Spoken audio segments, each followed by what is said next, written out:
아멘. 할렐루야. 자, 우리 옆에 한번 인사하십시다. 사랑합니다. 축복합니다. 네. 지난주에도 이 부분을 한번 했는데요. 우리 한번 더 했으면 좋겠어요. 우리 가슴에 손을 얹고 이렇게 고백했으면 좋겠습니다. 우리 입으로 시인하는 것 참 능력이 있습니다. 손을 얹어 보세요. 하나님 사랑합니다. 하나님 기뻐합니다. 내가 하나님을 진정으로 예배합니다.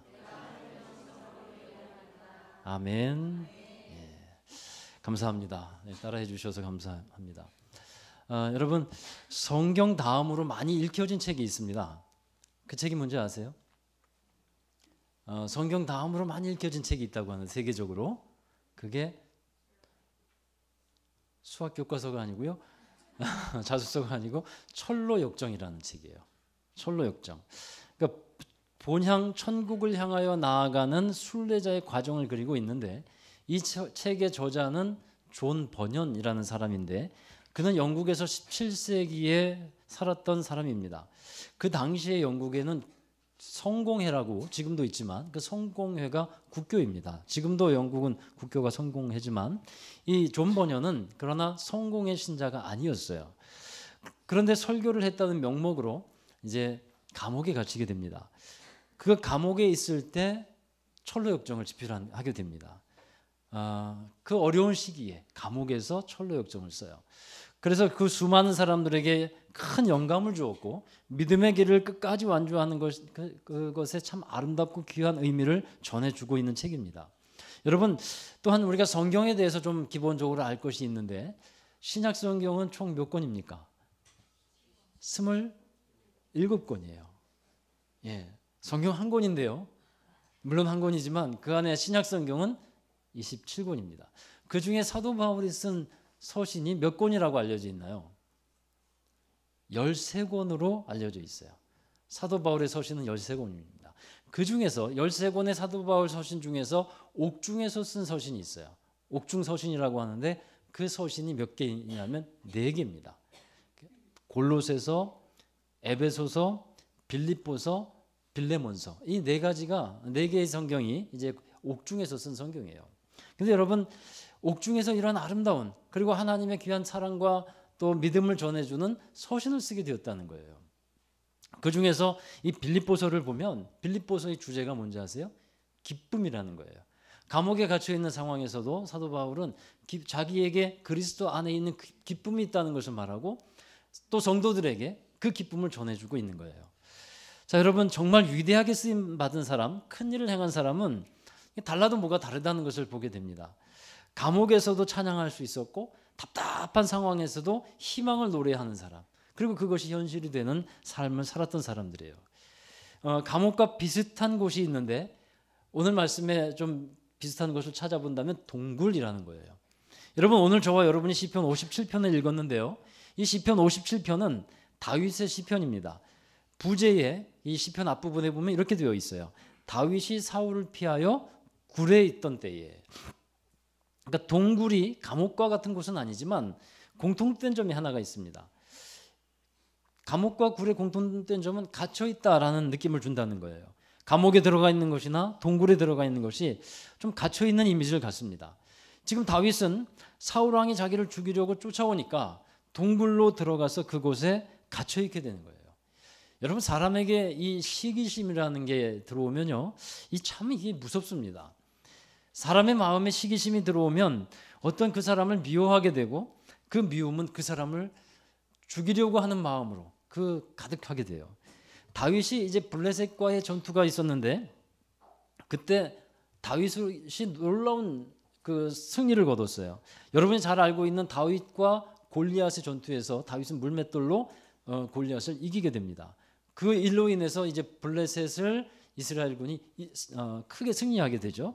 그리고 나서 의기양양하게 승전가를 부르면서 이제 예루살렘으로 돌아오게 되는데, 그때 사울 왕과 군사들을 사람들이 환영을 합니다. 그런데 옆에서 환영을 하는데 어떤 여자들이 이렇게 노래를 하죠. 사울이 죽인 자는 천천히 돼, 다윗이 죽인 자는 만만이로다. 그러니까 다윗을 더 찬양하는 거예요. 그러니까 사울이 그 얘기를 듣고 이제 다윗을 향한 시기심이 가득 차게 되었고 막 번민하게 되었습니다. 그 시기심은 미움이 되었고 이제 그 미움은 다윗을 죽이지 않으면 안 됐어요. 죽여야만 이제 마음이 풀리는 거예요. 그래서 사울은 다윗을 죽이려고 계속 쫓아다니죠. 다윗은 도망갈 수밖에 없었습니다. 그래서 도망을 가는데 사무엘상 22장에 보면 다윗이 사울을 피해서 도망간 곳이 어디냐 하면 아둘람 굴이라는 곳으로 설명을 하고 있어요. 아둘람 굴로 도망갑니다. 그리고 이 아둘람 굴이 있었던 지역은 유대의 엔게디 광야라고 또 나와 있어요. 여러분, 우리가 알고 있고 생각하는 동굴은 어떻습니까? 어두컴컴하죠. 그리고 축축하고 벌레도 우글우글거리고요. 그리고 박쥐가 날아다니는 그런 곳으로 알고 있어요. 그런데 이스라엘의 유대 광야의 굴은 좀 달라요. 그래서 성경을 더 잘 이해하기 위해서는 성지순례를 가보는 게 필요해요. 저도 작년에 이스라엘을 가서 유대 광야에 있는 굴을 보면서 비로소 알게 되었어요. 이 굴이 이런 굴이 우리가 알고 있는 굴이 아니구나. 우리가 알고 있는 굴은 주로 산속에 있습니다만 유대 광야의 굴은 산에도 있지만 산에 또 유대 광야이기 때문에 나무가 없어요. 다 흙이에요. 그리고 유대 광야의 굴은 땅 아래에 있어요. 근데 무엇보다도 그 지역은 광야라는 거예요. 광야. 그러니까 축축하거나 습하거나 이러지 않다는 거죠.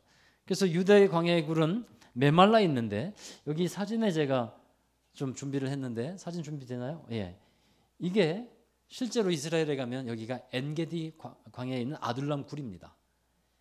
아둘람 굴이요. 밑으로 들어가게 돼 있어요. 그 다음 사진 봐보세요. 이게 이스라엘에 지금 다윗이 머물렀다고 추정되는 그 아둘람 굴이 여기입니다. 또 하나 또 비슷한 사진인데 이런 식으로 되어 있습니다. 그러니까 이 지역은 흙인데 흙이 돌처럼 딱딱해요. 그래서 굴을 파고 들어갈 수 있습니다. 거기 들어가면 아주 훌륭한 은신처가 돼요. 천연적인 동굴도 있고 사람들이 파내려간 동굴도 있는데 들어가 보면 미로처럼 되어 있습니다. 그러니까 엄청난 규모의 지하 주거지가 만들어져 있어요. 그러니까 여러분 무엇을 생각하시면 되냐면 개미집 생각하시면 돼요. 그러니까 지금 유대의 이 굴이라고 생각하면 개미집 생각하시면 거의 비슷해요. 다윗이 아둘람 굴로 도망했을 이때 이제 사무엘상 22장에 보면 아둘람 굴에 400명의 사람들이 몰려듭니다. 그러니까 어떻게 그 많은 사람들이 그 동굴에서 살 수 있었나? 우리가 알고 있는 동굴로는 참 살기 어렵습니다. 그런데 여기에 가보면 충분히 이렇게 사는구나라고 이해를 할 수 있습니다. 여러분 이처럼 다윗이 사울왕을 피해서 아둘람 굴로 들어갔을 때 시를 지어서 하나님을 찬양하고 기도하며 고백했는데 그게 시편 57편이에요. 도망자가 되어서 들어온 동굴에서 하나님을 향한 믿음과 찬양을 드리고 있는 거예요. 먼저 다윗은 하나님이 나의 피난처라고 하는 믿음으로 찬양을 하고 있습니다. 자, 시편 57편 1절 함께 읽어보시겠습니다. 하나님이여 내게 은혜를 베푸소서, 내게 은혜를 베푸소서. 내 영혼이 주께로 피하되 주의 날개 그늘 안에서 이 재앙들이 지나기까지 피하리이다. 자, 여러분 다윗이 아둘람 굴에 들어가 있게 되었을 때에 먼저 드는 생각이 무엇이었을까요? 아둘람 굴로 딱 들어갔을 때 나는 살았다 이게 아니라요. 하나님이 나의 피난처시다. 이 생각을 다윗이 먼저 하는 거예요. 지금 굴에 들어와서 몸을 숨기고 이 굴 속에서 몸을 눕히고 잠을 자며 생활을 합니다. 그때 곰곰이 생각해 보니까 자신을 이 위험한 현실에서 보호해 주는 것은 이 굴이 아니고 하나님이라고 하는 사실을 깨닫게 되는 거예요. 그래서 다윗이 고백하는 것은 자기가 이 굴로 피신을 했지만 내 영혼의 진정한 피난처는 주님이시다. 할렐루야. 그거 고백하고 있는 겁니다.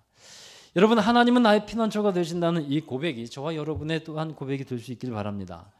갑자기 소나기가 몰아치면 처마 밑에 가서 비를 피할 수 있고 세찬 태풍이 몰아치면 그냥 든든한 안전한 건물로 들어가서 몸을 피할 수 있을 겁니다. 그런데 여러분 세상의 고통과 여러 가지 위험들 근심과 염려로 몰아치는 세찬 압박감 이런 것에서 우리의 영혼은 지치고 고단하고 힘들어하고 있습니다. 우리의 몸이야 집에 들어가서 쉬고 안식할 수 있어요.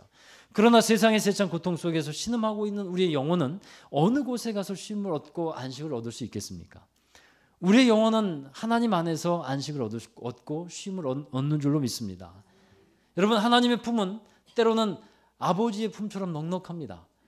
또 때로는 어머니의 품처럼 따뜻하고 온유합니다. 예수님은 이렇게 말씀했어요. 수고하고 무거운 짐진 자들아 다 내게로 오라. 내가 너희를 쉬게 할 것이다. 여러분 인생의 무거운 짐을 지고 가다가 그것이 힘들어질 때 여러분 어떻게 하십니까? 대개 사람들은 두 가지의 반응을 보이는 것 같아요. 첫 번째는 그 짐이 무거워질 때 도피해버리는 거예요. 무거운 삶의 현실을 외면하고 떠나고 싶어 합니다.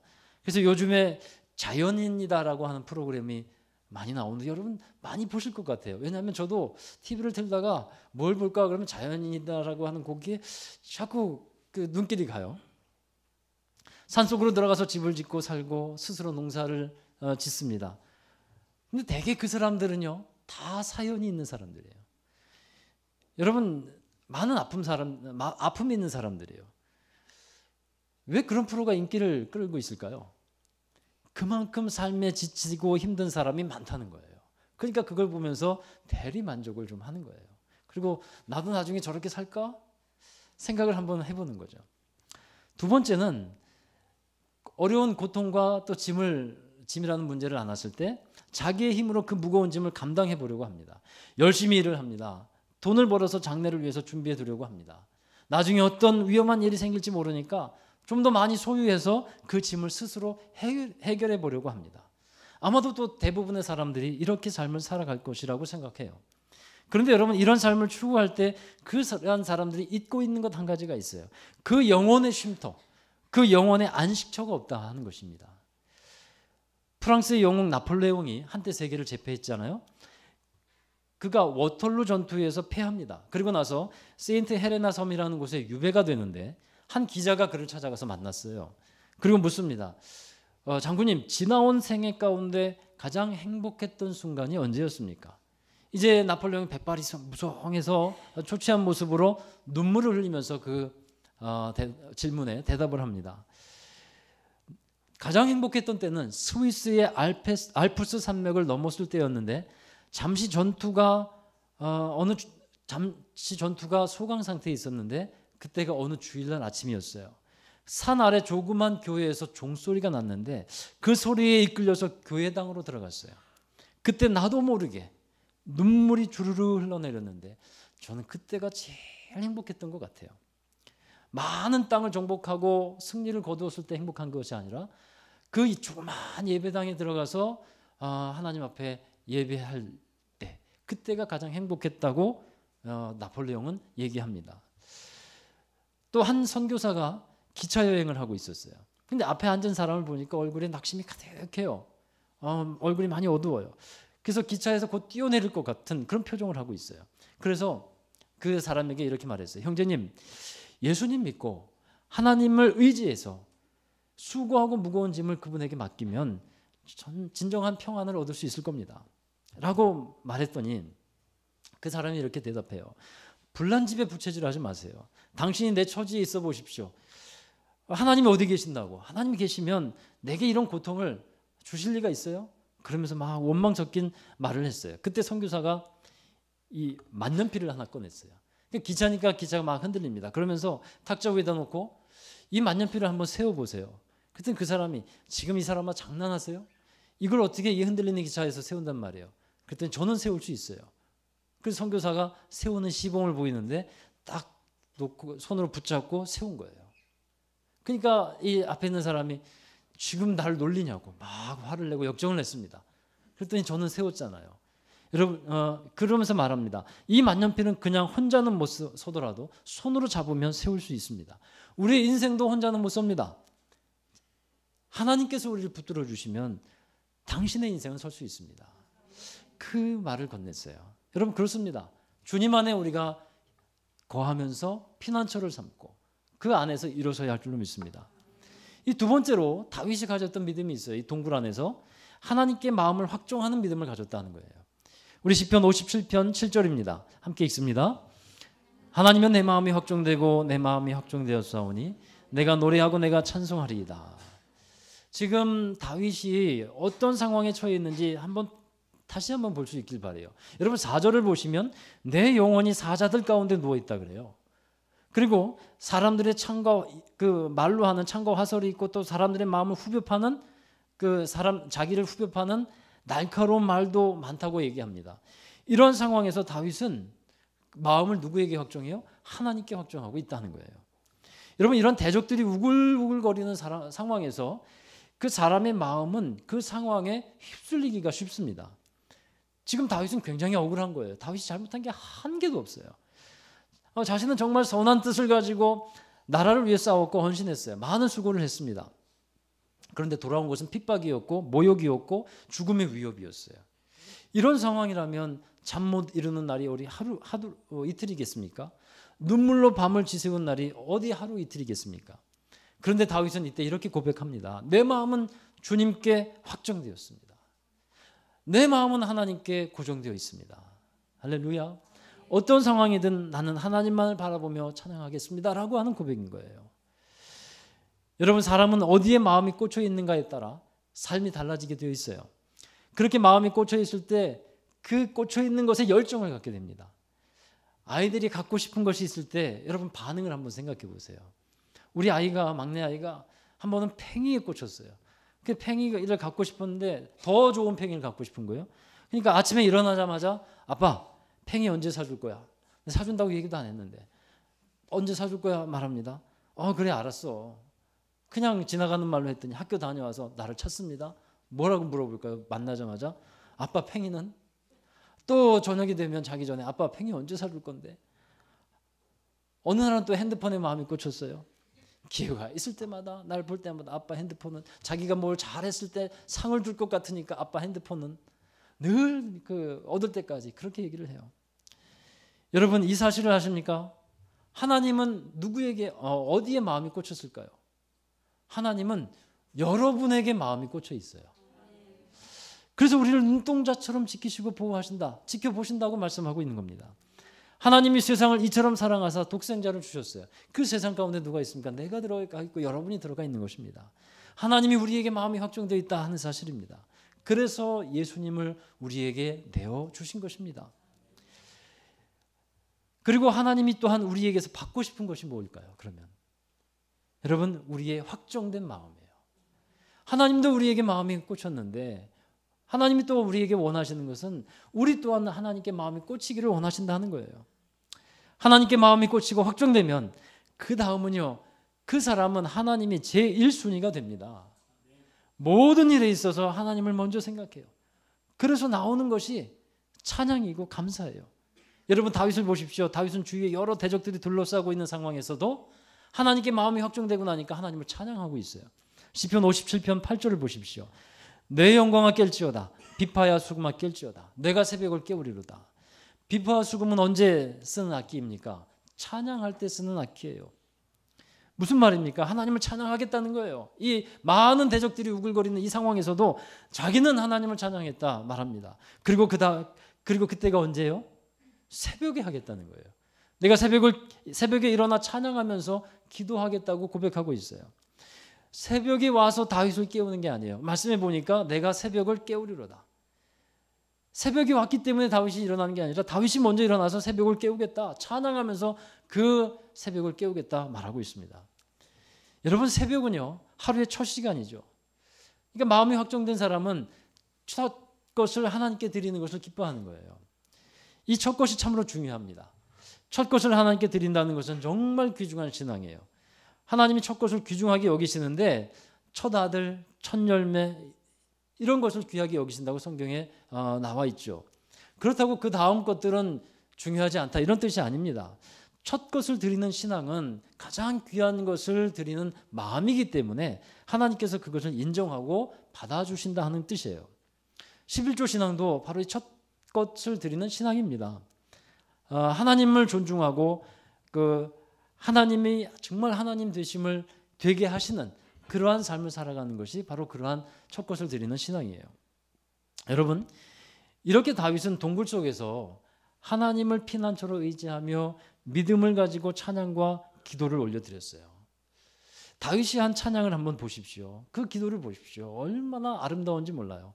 이 구절이 찬양으로도 불려지고 있는데 시편 57편 9절에서 11절이 다윗이 또 하나님께 드린 찬양과 기도예요.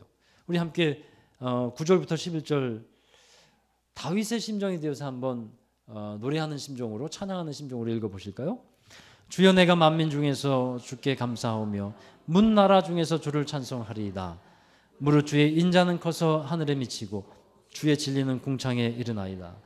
하나님이여, 주는 하늘 위에 높이 들리시며 주의 영광이 온 세계 위에 높아지기를 원하나이다. 아멘. 참 아름다운 찬양이에요. 여러분, 우리의 삶 속에서도 이런 찬양과 또 감사의 고백들, 또 기도가 올려지게 되기를 주의 이름으로 축원합니다. 자, 그리고 마지막으로 다윗이 머물러 있었던 이 동굴은 하나님의 회복의 은혜가 이루어지는 장소였어요. 아둘람 굴에 다윗이 들어와 있을 때 많은 사람이 다윗을 찾아서 나왔다고 했죠. 그런데 여러분, 이 동굴에 모여들었던 사람들은 모두가 다 아픔과 상처와 사연을 갖고 있는 사람들이었어요. 사무엘상 22장 2절에 그 일이 기록되어 있습니다. 우리 함께 읽어보실까요?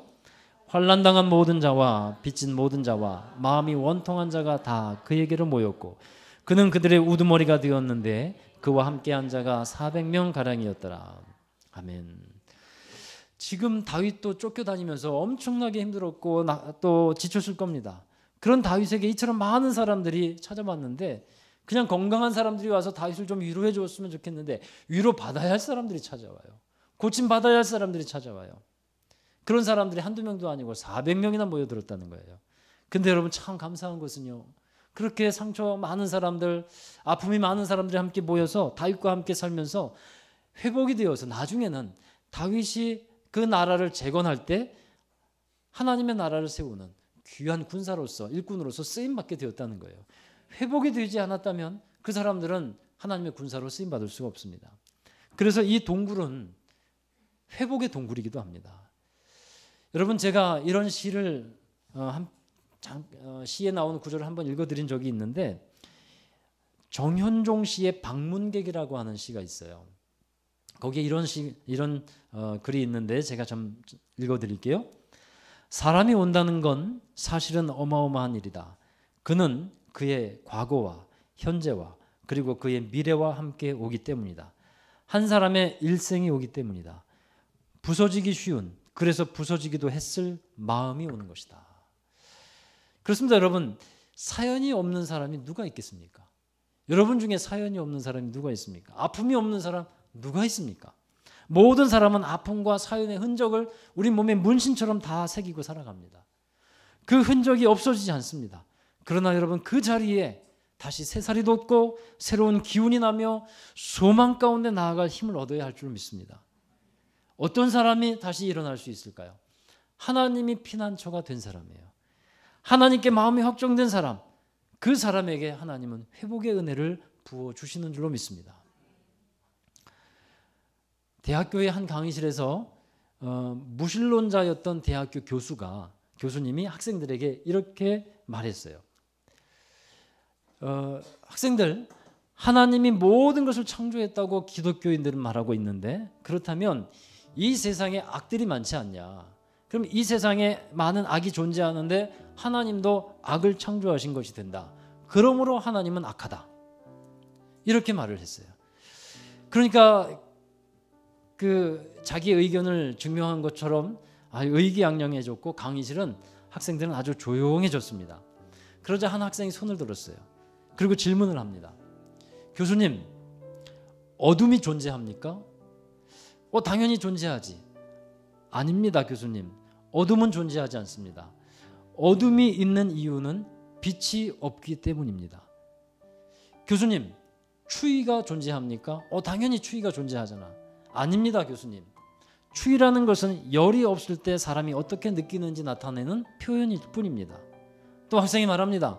교수님, 악이 있습니까? 당연히 있지 않냐? 아닙니다, 교수님. 악은 선한 것이 없을 때 나타나는 현상입니다. 악은 선의 부재입니다. 적어도 악은 스스로 존재하지 않습니다. 여러분, 우리의 삶에 하나님이 계시면 동굴과 같은 어둠의 주변에 있다 할지라도 그 어둠은 떠나가게 되는 것인 줄로 믿습니다. 하나님이 빛이시고 하나님이 생명이시기 때문에 그 주위에 있는 내게 엄습해 있는 그 어둠과 죽음은 떠나가게 되어 있어요. 하나님의 회복하심의 역사가 이루어지게 되어 있습니다. 내 마음이 하나님께 확정되고 확정될 때 여러분의 마음에 있는 어둠도 얼어붙은 추위와 같은 그 마음도 떠나가게 될 줄 믿습니다. 여러분, 동굴 속에 있었던 다윗, 그 가운데서 살아가면서 다윗은 믿음과 찬양과 기도를 올려드렸어요. 그것처럼 하나님이 받으시는 믿음과 찬양을 드리는 저와 여러분 되기를 주의 이름으로 축원합니다. 기도하겠습니다.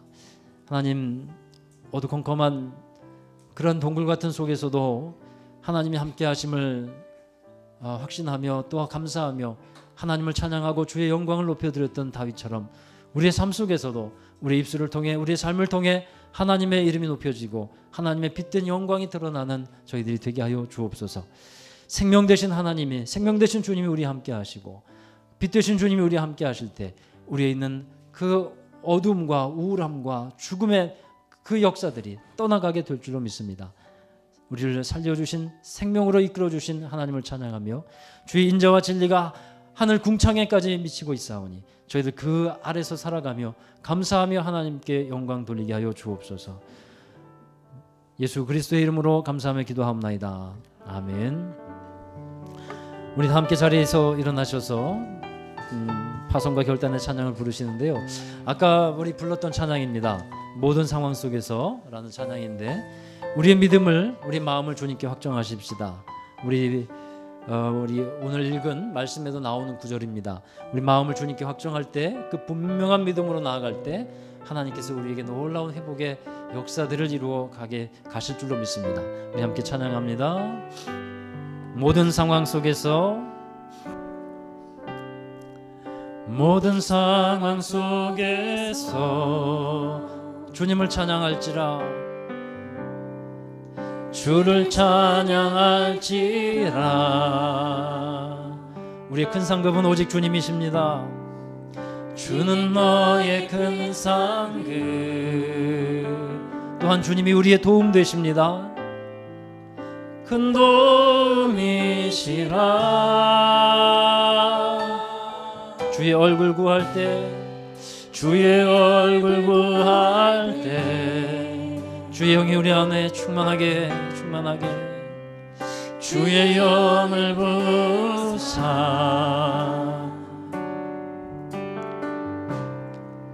크신 사랑 안에서 우리 주님을 믿음으로 바라봅니다.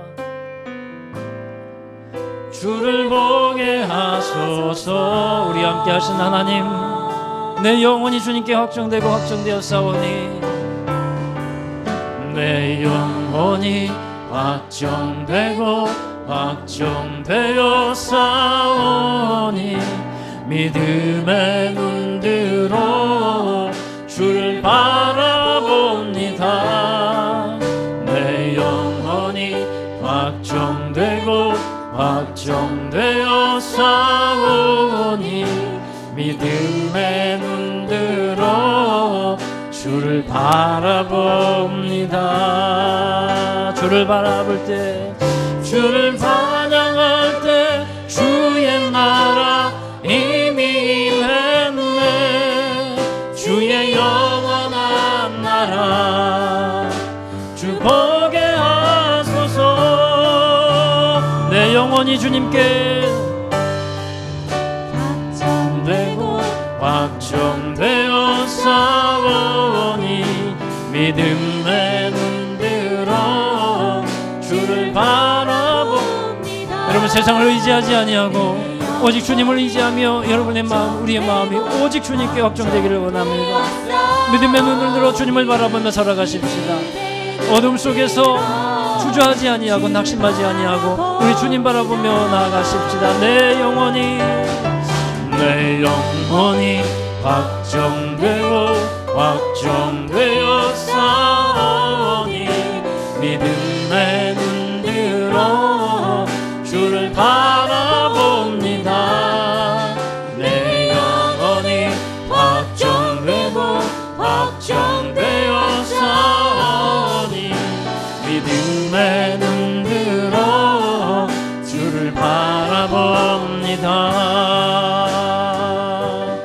우리 시간에 주님을 구하십시다.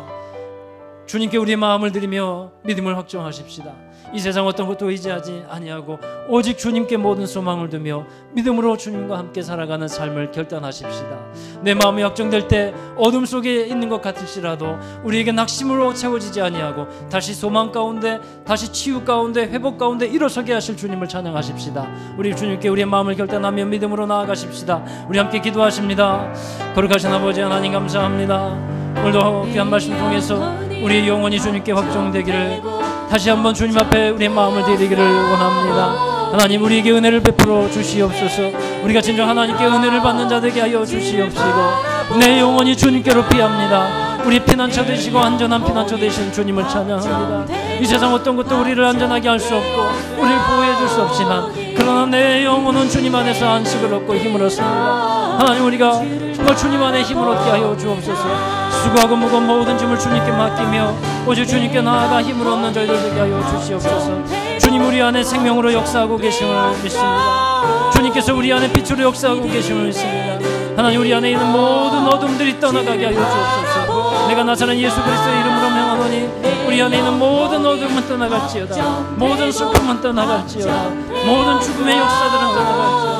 오직 생명의 역사만 있게 하여 주시옵소서. 주님, 우리를 주님의 귀한 생명으로 인도하여 주옵사오니 주님의 크신 기쁨 안에 살게 하여 주시옵소서.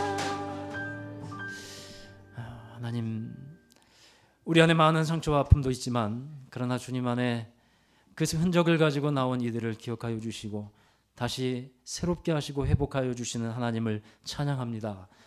어둠 속에 거하는 것 같지만 그 빛 대신 주님 안에 있을 때 그 모든 어둠이 떠나가며 그 모든 우울함과 슬픔이 떠나가며 진정한 찬양과 기쁨과 소망으로 함께하여 주시는 것을 믿습니다. 오직 주님께 소망을 두는 자 되게 하시고 우리 마음이 오직 주님께 확정되게 하여 주옵소서. 세상의 어떤 소유나 물질이나 또 다른 어떤 것에 우리의 마음 빼앗기지 않게 하시고 우리 안에 있는 모든 우상들을 제거하여 주시고 진정 오직 하나님만 따르는 믿음의 사람들로 살게 하여 주옵소서. 하나님께서 우리를 통해 하나님의 일을 이루시고 하나님의 귀한 역사 가운데 있으며 하나님의 주님께서 가졌던 그 기쁨과 평안을 우리에게 허락해 주실 것을 믿습니다.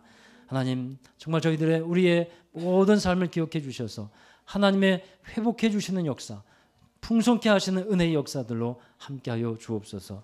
우리의 영혼이 주님을 피난처로 삼으며 날마다 주님 안에서 거하며 살아가도록 이끌어 주옵소서. 또 하나 어렵고 힘든 삶을 살아가고 있는 우리 성도들 하나님께서 기억하여 주시고 또 기도를 들어주실 줄로 믿습니다. 저들의 모든 삶의 형편과 상황을 하나님 기억해 주셔서 하나님 도우시고 또 돕는 손길을 주시며 하나님 길을 열어주셔서 정말 하나님의 풍성한 은혜 가운데 나아가는 그렇게 기쁨으로 살아가며 풍성한 하나님의 은혜를 찬양하며 살아가는 우리 모두가 되게 하여 주옵소서.